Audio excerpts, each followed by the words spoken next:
Hello and welcome to Minute Article. I would like to explain the working of data loss prevention as suggested by a subscriber.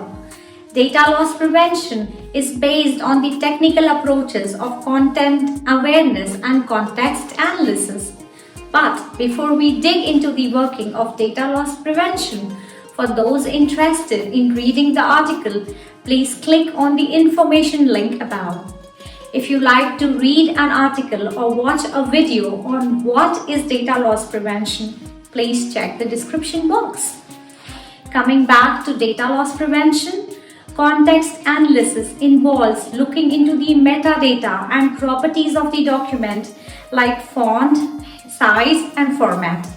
Content awareness involves reading and analyzing the content of the document using various content awareness techniques.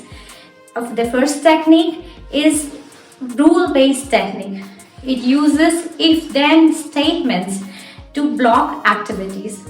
For example, if an employee uploads a file of 5 MB or larger, then block the upload and report to the IT.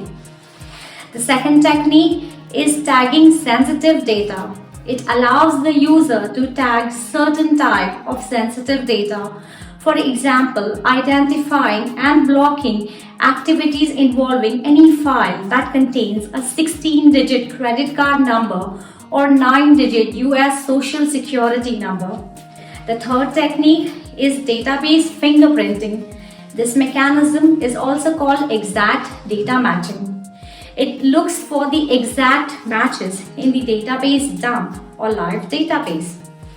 Another technique of content awareness is exact file matching. It creates a hash of the entire file and looks for files that matches the hash.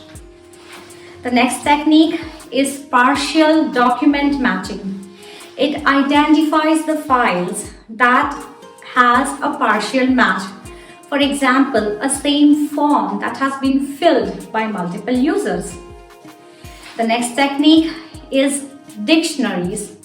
It combines the use of dictionaries, taxonomies, and lexicon rules to identify concepts that can indicate sensitive information in an unstructured data. The last technique of content awareness is statistical analysis. It involves machine learning technology to identify the content that violates a policy or contains sensitive information. Well, this is all about how data loss prevention works. If you like to hear about a topic of your interest, please comment on the section below. Also, do not forget to like and share Minute Article videos. To hear more about technology blogs, please subscribe to Minute Article.